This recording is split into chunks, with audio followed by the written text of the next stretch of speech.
me da mucha alegría escuchar a Álvaro y que diga esto. Yo no sé si es la mejor, yo creo que no, pero por lo menos Álvaro sabe que aquí nos lo pasamos bien, que eso es importante, ¿no? Y que estamos cerca de Jesús. Bueno, yo os diría que la próxima vez tener cuidado la foto que me ponéis en el cartel, porque veo a Narciso que sale mucho más guapo, ¿eh?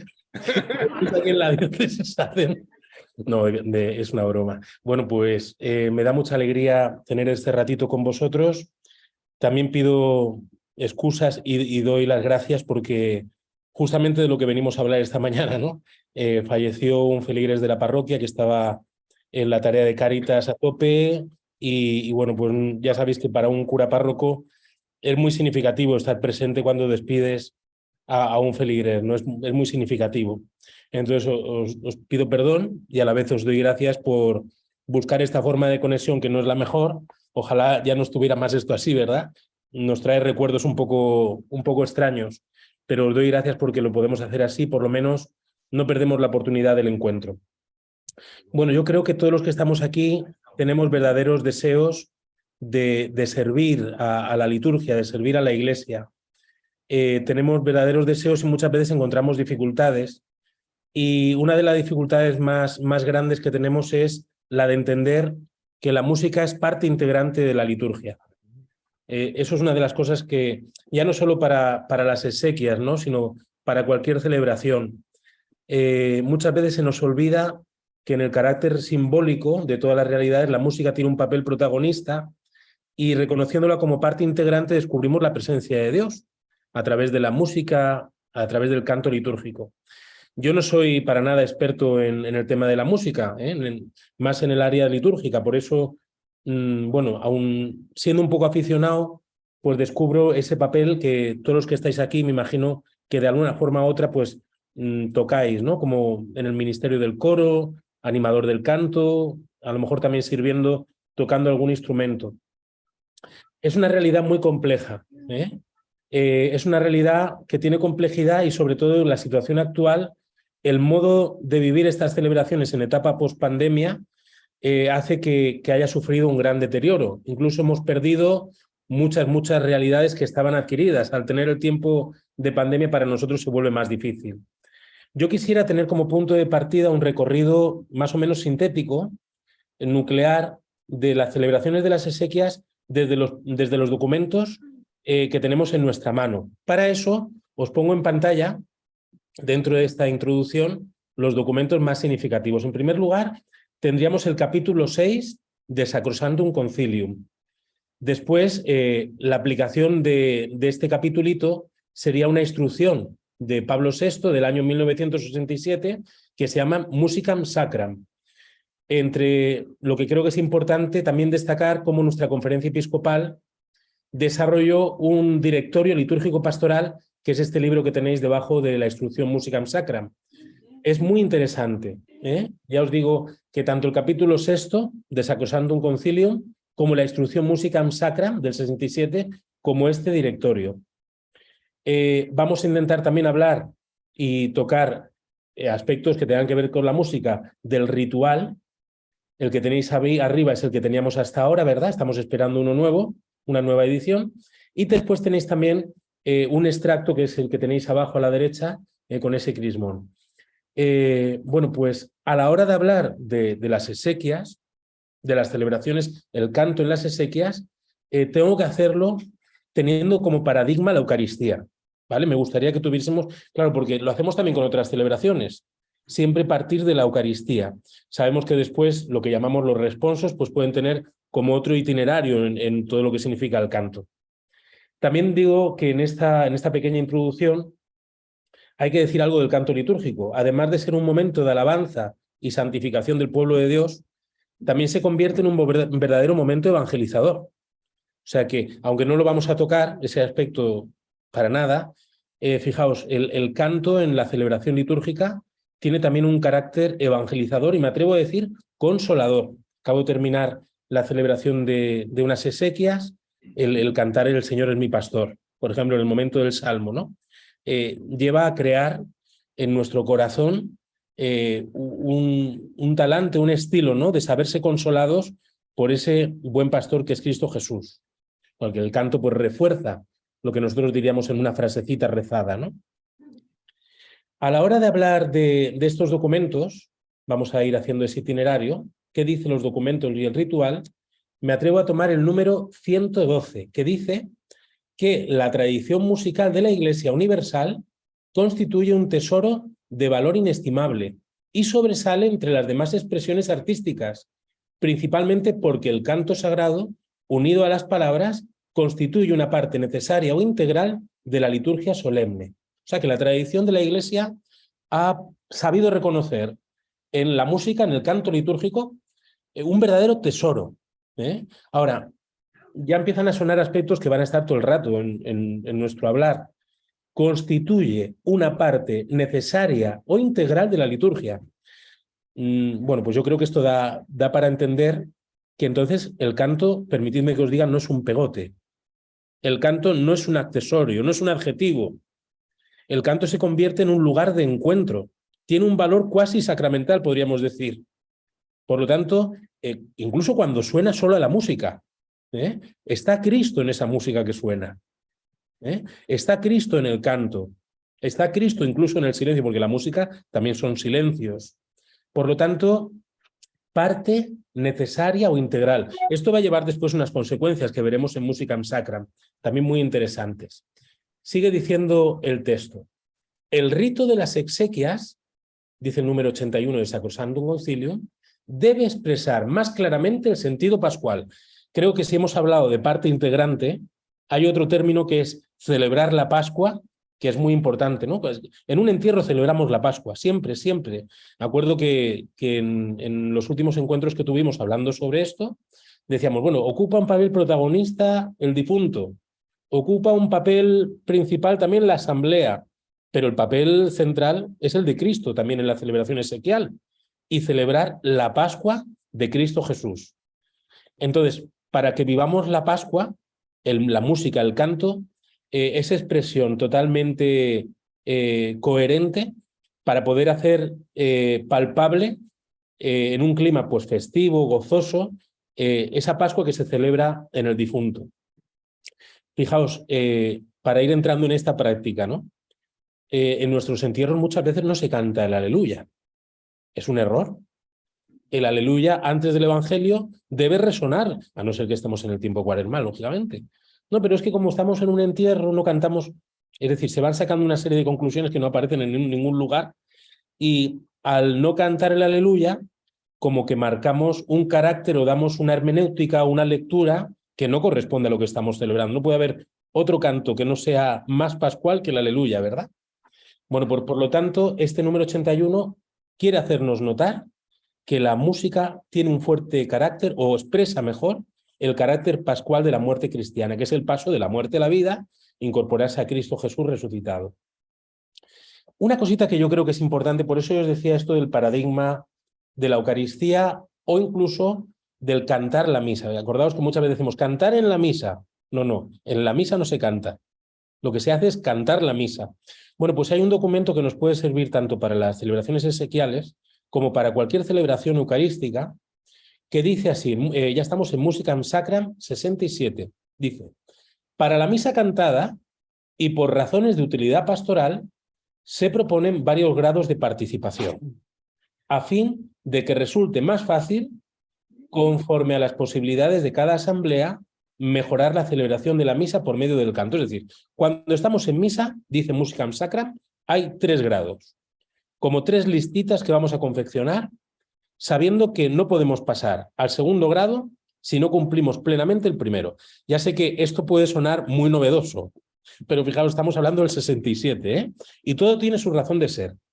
Dice aquí además el texto, lo que ha explicitado, ¿no? El uso de estos grados de participación se regula de la siguiente manera. Lo explica por si alguien puede tener dificultad de entendimiento, pero es fácil. El primer grado puede utilizarse solo. Ahora veremos cuál es el primer grado. El segundo y el tercer grado no serán empleados íntegra o parcialmente, sino con el primer grado. Entonces, la gran pregunta ahora está, ¿qué cantos en la misa ocupan el primer grado? Bueno, la mayoría de nosotros nos daremos el susto, ¿eh? Porque si yo os preguntara, como no puedo interactuar mucho con vosotros, diría, ¿Qué es lo principal a la hora de cantar en la misa? Bueno, pues muchos acudirían. Bueno, en mi parroquia de diario se canta canto de entrada, ofertorio, comunión y salida. No me digáis que no es más o menos. ¿A qué he dado? Bueno, pues fijaos, vamos a ver los grados. Dice lo siguiente. Primer grado. Saludo del sacerdote con la respuesta del pueblo. Primer grado, atentos. Sigue en el primer grado. Oración colecta, que es la oración que hace el sacerdote antes de escuchar la palabra de Dios. Oremos. Y hace una oración ahí. Esa es la oración colecta. Aclamaciones al Evangelio. Oración sobre las ofrendas, que es la oración que se hace antes del Señor esté con nosotros, antes de la plegaria. Prefacio con su diálogo. El Señor esté con vosotros, levantemos el corazón. Santus, el por Cristo con él y en él, el Padre nuestro, el saludo de la paz, que es la paz del Señor esté con vosotros. No es un canto de la paz, sino que es la paz del Señor esté con vosotros. Y después la oración poscomunión, que no es ninguna cancioncilla que se entone mientras se comulga o después, sino que es la oración justamente después de comulgar, que el sacerdote de nuevo dice, oremos. Bueno, me imagino que la mayoría de esto no se suele hacer. Ahora, y quizá el problema máximo para que se ejecute es del ministro ordenado. También puede ser verdad, ¿no?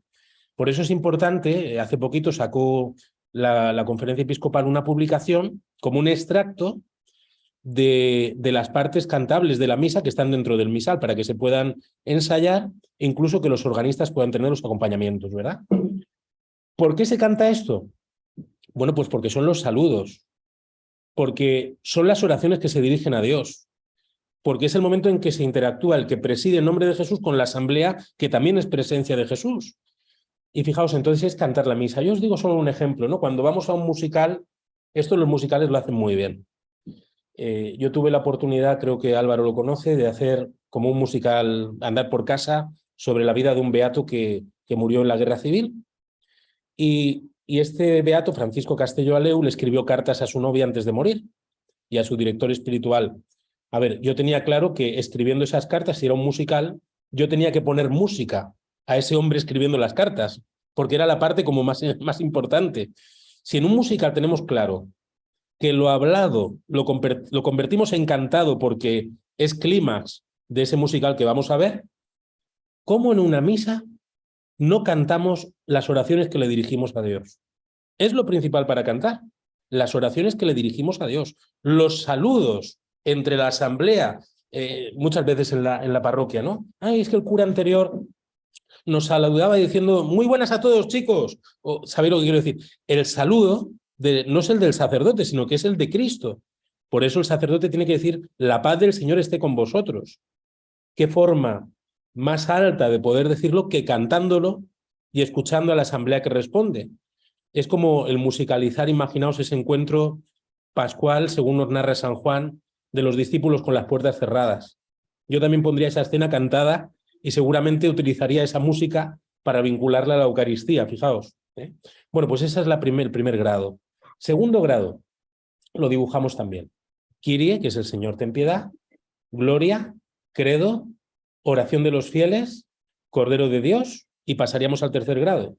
Bueno, fijaos, el tercer grado es el que solemos hacer. O sea que lo tenemos como invertido. Canto de entrada, cuando se hace la proclamación de las lecturas, el aleluya también cantado. Presentación de los dones, que sería el canto que solemos cantar o decir del ofertorio. Canto de comunión. Fijaos, lo de la parte de la derecha es lo que solemos hacer habitualmente y desdibuja esa realidad. Bueno, tampoco se trata de que ahora vayamos a nuestras parroquias y cancelemos todo lo que hacemos. Será algo progresivo, despacito, para ir asimilando esta realidad. También habría que distinguir quizá entre las misas entre semana, en los días feriales, y a lo mejor la liturgia de los domingos, que tenemos más posibilidades, más recursos.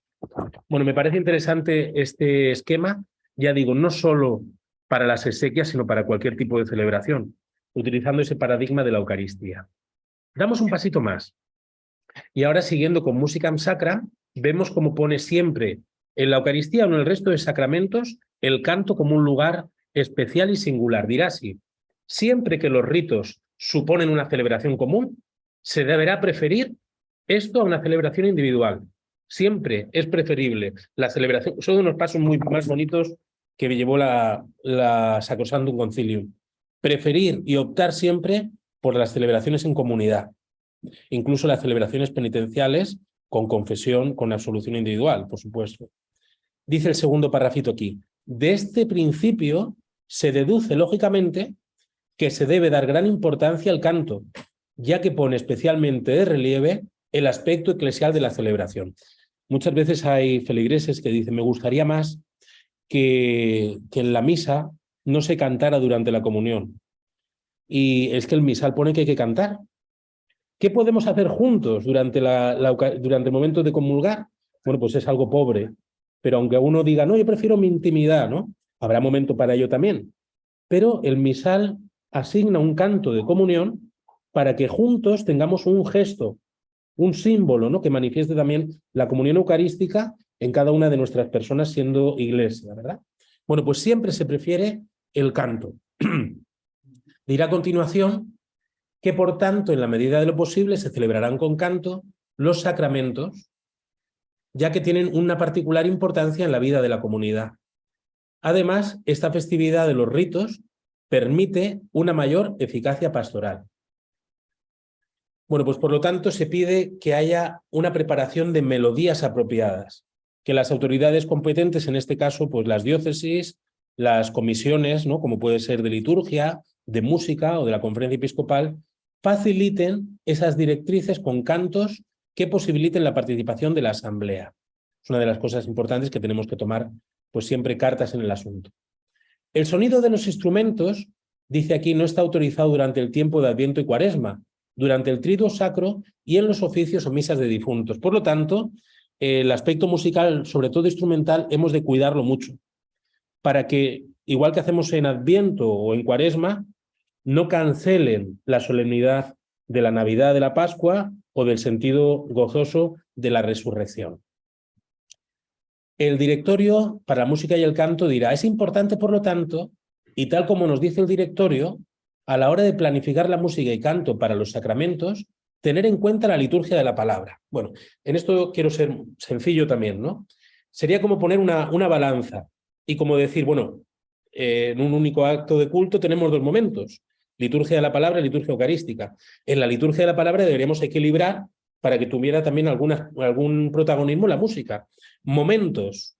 Bueno, pues el ritual nos habla de ese momento del encendido del cirio, donde se puede hacer una aclamación, un canto al comienzo y también, cómo no, en la liturgia de la palabra yo resaltaría dos cantos que no tenemos problema en hacerlos, que sería fácil: la antífona del Salmo responsorial y, por otro lado, el Aleluya, que siempre tiene un carácter fuerte pascual, como hemos citado anteriormente. Cuando entra el difunto en la iglesia se hacen varias propuestas. Aquí marco lo que dice este directorio.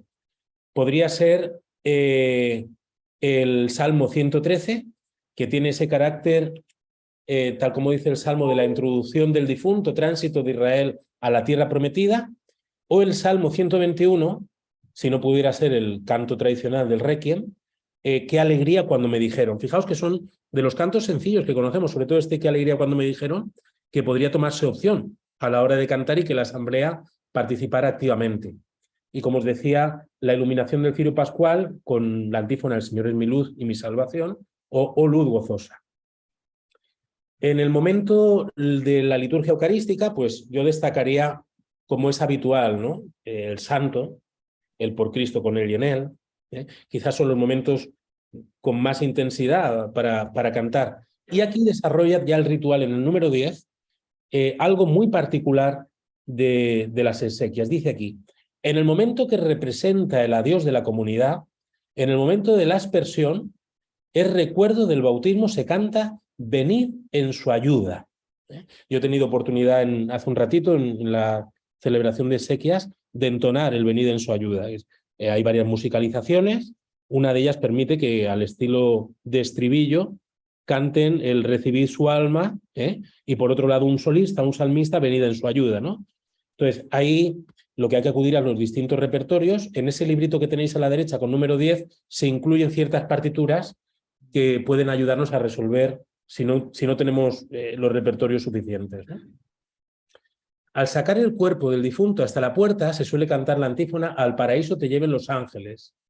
Llegados a la puerta de la iglesia, mientras se coloca el cuerpo en el carro mortuorio, se canta el Salmo 117, que tiene un fuerte carácter pascual. Nos dirá también en el apéndice, pues todo estas posibilidades de cantos, ya sea en el librito este más gordo que tenemos, que será renovado próximamente, ¿verdad? Dentro de poquito, o incluso en el extracto. Aparecen unas partituras muy básicas y bueno, hay que tener, yo diría también cuidado en la elección de ciertos cantos. Por ejemplo, el Hacia ti morada santa es más un canto de comunión que de entrada, el Hacia ti morada santa. Igual que Yo soy el pan de vida, que tenemos tendencia a cantarlo solo en los entierros, realmente es un canto eucarístico que puede servir para cada día en el momento de la comunión, cada domingo. Yo soy el pan de vida, aunque diga yo lo resucitaré, siempre está hablando de que quien se alimente de ese cuerpo vivirá para siempre. Por lo tanto, es un canto. Hay cantos que hemos registrado con ese carácter pascual o de exequias, lo tenemos únicamente para este tipo de celebraciones y yo creo que sería necesario abrirlo, ¿verdad? En los oficios por los difuntos, la Iglesia recurre especialmente a los salmos. Por eso los pastores de almas deben tener mucha atención a que sea la palabra de Dios la que esté presente de forma especial en la liturgia eucarística, en la liturgia esequial. En cuanto a los otros cantos, dice aquí el texto en el número 12, con frecuencia en el rito procuren que exprese un amor suave y vivo hacia la Sagrada Escritura. Bueno, yo voy a poner ahora aquí algunas de las cosas que suceden. Y es que hay repertorios que se introducen que no responden propiamente a la fe cristiana.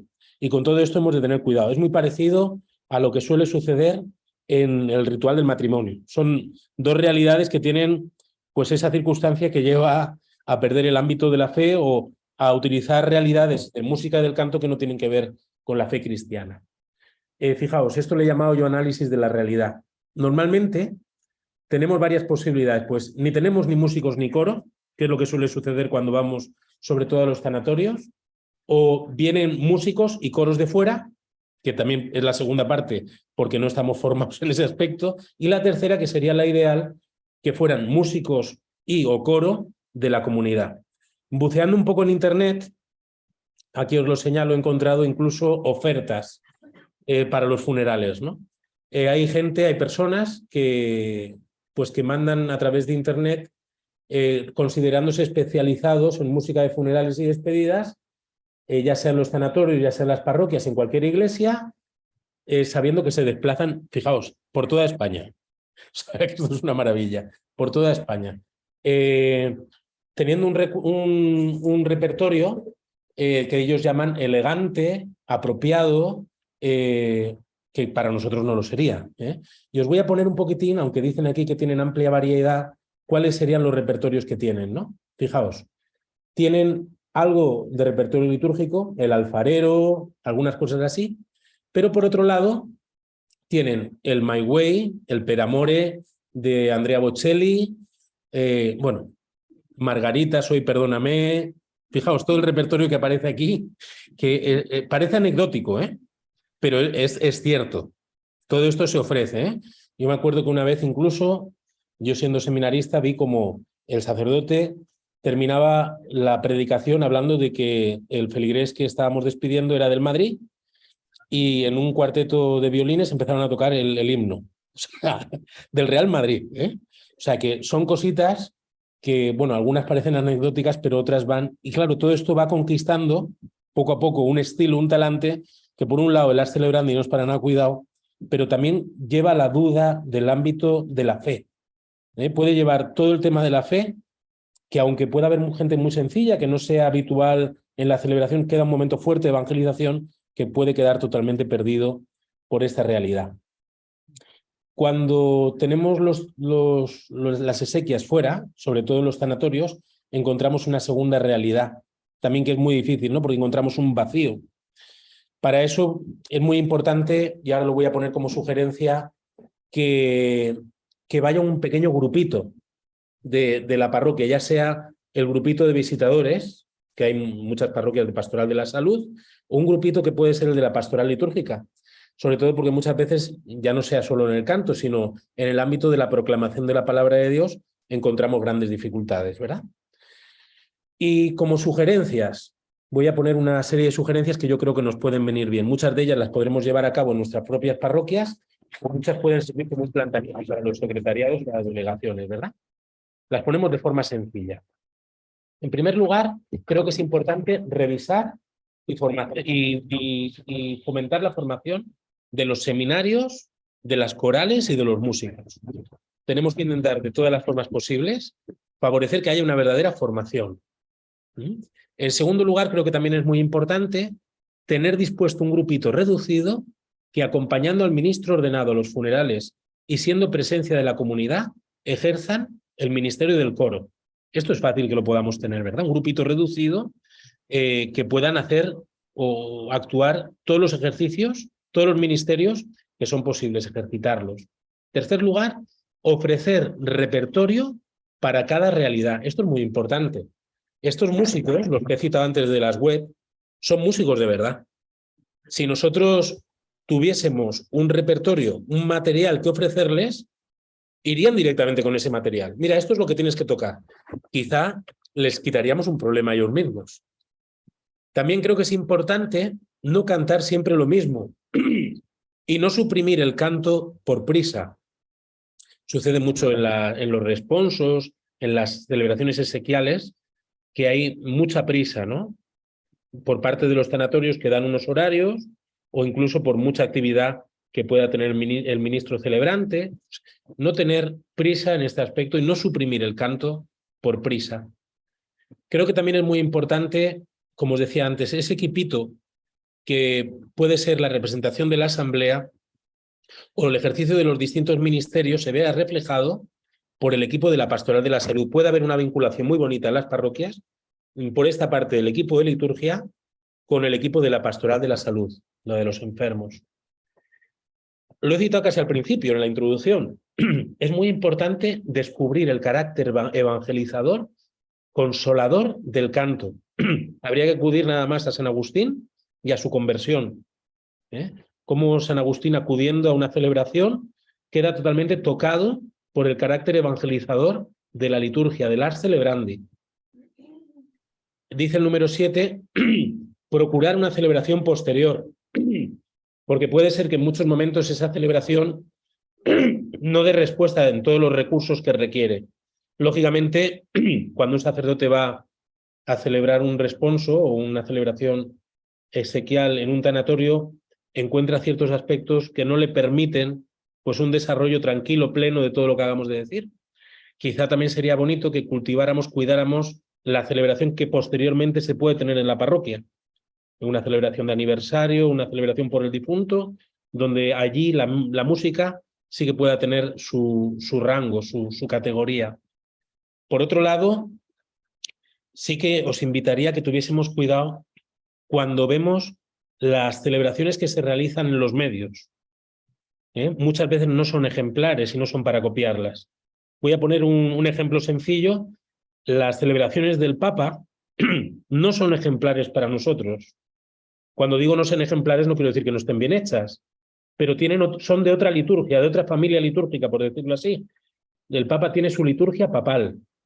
Por lo tanto, la nuestra es la romana, y cuando vemos que él, al acabar de proclamar el Evangelio, se vuelve a cantar el Aleluya, nosotros no lo copiemos. He puesto un ejemplo que es muy básico. Muchas veces seguramente hemos seguido celebraciones del Papa y después del Evangelio se vuelve a cantar el Aleluya. Bueno, pues recordemos que para nosotros no son ejemplares en ese talante las celebraciones del Papa. Por eso hemos de cuidar el no copiar directamente ciertos aspectos, incluso algunas celebraciones que se realizan o se retransmiten por televisión y no cuidan esos parámetros, ¿no? Por otro lado, también es importante ver cómo el presbítero no debe ejercer todos los ministerios. Es un peligro, ¿no? Que el sacerdote salga, haga el salmo, que por otro lado haga las peticiones, que por otro lado lea las lecturas. Importante que se ejerzan los distintos ministerios. También es importante cuidar las intervenciones que no son propias de ese espacio. En las bodas también sucede, ¿no? Que muchas veces los novios han preparado algo para decir y les dices, bueno, es que después vais a tener momento, que allí en el mismo convite os dan micros y os dan posibilidades, ¿no? Sería bonito que cultiváramos qué cosas son las que se pueden compartir en las mismas celebraciones exequiales, ya que hay un apartadito en el que se permite que los familiares digan cosas, ¿no? Pues siempre teniendo cuidado que no vayan en contra de la norma de la fe y las partes añadidas de los cantos no sean externas, ¿no? No tengan que ver con otro lugar profano. No es raro que en una boda te pidan tocar instrumentalmente el Rey León o tocar algo del Señor de los Anillos, ¿eh? Pues al igual pasa muchas veces en estas celebraciones exequiales. Y termino con esta conclusión también sencilla. Al analizar la realidad y las indicaciones de los documentos y del ritual, descubrimos que es necesario tener como punto de partida lo que decía casi al principio. La música es parte integrante de la celebración litúrgica. Por lo tanto, cuando se canta, cuando hay música en la liturgia, es Cristo quien canta. Es Él el que nos hace presente e incluso hace que sus efectos, los efectos de la gracia, actúen en nosotros. Por lo tanto, hay que pensar en parte integrante de la celebración litúrgica y de ministros que verdaderamente realicen un auténtico ministerio. Queda claro que la celebración exequial requiere el canto litúrgico, por gran cantidad de razones. Aquellas dos que nos quedan claras desde Sacrosanctum Concilium es que la música da gloria a Dios y santifica al pueblo de Dios. Quizá debemos hacer un camino lento, incluso hemos de priorizar unas cuestiones a otras. Yo resumiría en estas como primordiales: tener un repertorio básico en los coros, intentar tener una formación litúrgica seria, que aquí la estamos teniendo, la estáis teniendo. Yo creo que habría que agradecérselo mucho a los responsables de liturgia de vuestra diócesis, porque esto es una verdadera apuesta, y también en vuestras parroquias y realidades. También procurar cuidar a los ministros ordenados y a aquellos que ejercen un verdadero ministerio, que normalmente en la música son el coro, y los organistas o instrumentistas, músicos. Os animo, por lo tanto, a cada uno de vosotros que estáis aquí, que habéis recibido la llamada de Dios a este ejercicio, ¿no? A que, como os he comentado anteriormente, animéis e impulséis vivamente esta tarea que los documentos de la Iglesia, sobre todo Musicam Sacra, nos encomiendan. Bueno, pues muchas gracias por vuestra atención.